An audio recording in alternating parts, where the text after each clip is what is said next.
क्रिश 3 में जैसा कि हमने देखा कि रोहित मेहरा एक ऐसी डिवाइस पर रिसर्च कर रहा था जो डेड टिश्यूज को सोलर एनर्जी की मदद से दोबारा जिंदा करने की ताकत रखता है। ऐसा ही कुछ अब अमेरिका के साइंटिस्ट्स भी करने जा रहे हैं। अमेरिका के क्रायोनिसिस्ट्स का मानना है कि वो डेड बॉडीज को प्रिजर्व कर रहे हैं, इस उम्मीद में कि आगे जाकर टेक्नोलॉजी बढ़ेगी और वो उन बॉडीज को वापस जिंदा कर पाएंगे। क्रायोनिक्स का मतलब होता है डेड बॉडीज को लो टेम्परेचर पे फ्रीज करना, वहीं क्रायोनिसिस्ट्स वो होते हैं जो क्रायोनिक्स मेथड पे रिसर्च करते हैं। वैसे तो दुनिया में ऐसे कई सारे मामले आए हैं जिनमें पुनर्जन्म की बातें सामने आई हैं, लेकिन कभी किसी ने ये सोचा है कि एक इंसान के मरने के कुछ सालों बाद वो उसी बॉडी में वापस जिंदा हो सकता है? जाहिर है अब इन बातों का सेंस नहीं बन रहा, लेकिन अमेरिकन साइंटिस्ट का मानना है कि ऐसा होना अब मुमकिन है। इसी कारण पिछले कुछ डेकेड से लोग अपनी डेड बॉडीज को क्रायोनिक टैंक में प्रिजर्व करवा रहे हैं। इन लोगों को उम्मीद है कि वो एक दिन जरूर वापस जिंदा होंगे। इस बात को समझने से पहले हम जानते हैं कि आखिर इंसान की बॉडी कैसे फंक्शन करती है।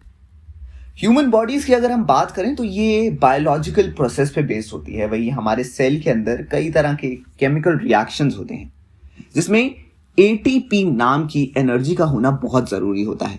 हमारे बॉडी के अंदर मौजूद सेल एटीपी एनर्जी का इस्तेमाल बॉडी की ग्रोथ, रिपेयर और रिप्रोडक्शन में करती है। हालांकि जब ह्यूमन बॉडी एंट्रोपी के कारण कमजोर हो जाती है, इसे हमारी बॉडी कमजोर होकर काम करना बंद कर देती है और इंसान की मौत हो जाती है। ऐसे में साइंटिस्ट्स को ह्यूमन सेल पे काम करना होगा, क्योंकि इसी के कमजोर पड़ने से इंसान की मौत होती है। वैसे तो दुनिया में काफी साइंटिफिक रिजर्व्स किए गए हैं, लेकिन अभी तक ऐसी कोई टेक्नोलॉजी इन्वेंट नहीं हुई जो इंसान को जिंदा करने की ताकत रखती है। लेकिन अमेरिकन क्रायोनिसिस्ट्स का कहना है कि आगे जाकर ऐसी टेक्नोलॉजी जरूर आएगी जो ह्यूमन बॉडीज को दोबारा जिंदा कर देगी। इसी उम्मीद में कई लोग मरने के बाद अपनी बॉडी को प्रिजर्व करवा रहे हैं। इन्हीं में से 1-2 साल की लड़की भी है। थाईलैंड की मैथरीन को ब्रेन कैंसर था। मैथरीन के माता पिता दोनों डॉक्टर थे जिन्होंने मैथरीन के ब्रेन की बहुत सर्जरीज करवाई, लेकिन कुछ भी काम नहीं आया। इसी कारण मैथरीन के माता पिता ने 2015 में उसकी मौत के बाद उसकी बॉडी को क्रायोनिक टैंक में प्रिजर्व कर दिया। इसी के साथ मैथरीन 2 साल की सबसे यंगेस्ट लड़की बन गई है जिसकी बॉडी को प्रिजर्व किया गया है। इससे पहले 199 और लोग अपनी बॉडीज को प्रिजर्व करवा चुके हैं। क्रायोनिक टैंक में नाइट्रोजन गैस भरी हुई है जो ह्यूमन सेल्स को प्रिजर्व करने में मदद करती है।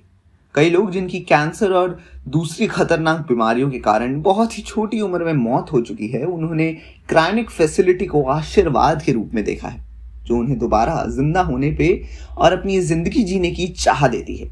इंसान के मरने के बाद क्रायो प्रिजर्वेशन शुरू किया जाता है। इस प्रोसेस में डेड बॉडी से ब्लड और दूसरे फ्लूइड्स को हटा दिया जाता है और एक केमिकल से रिप्लेस किया जाता है जो डैमेज करने वाले आइस क्रिस्टल को बॉडी में फॉर्म होने से बचाती है। असल में डेड बॉडीज को नाइट्रोजन गैस में रखा गया है जिसमें फ्लूइड्स का आइस बनना आम बात है।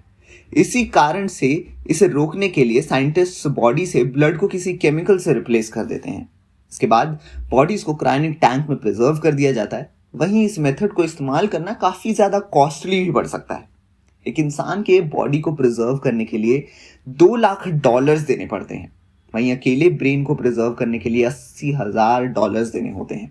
कई लोग जो फ्यूचर की ट्रिप लेना चाहते हैं वो लोग अपनी बॉडीज को मरने के बाद इस मेथड के थ्रू प्रिजर्व कर लेते हैं। वहीं ऐसी टेक्नोलॉजी का इस्तेमाल क्रिश 4 में हो सकता है जिसमें दोबारा जिंदा हुए इंसान क्रिश के नए दुश्मन का किरदार निभा सकते हैं।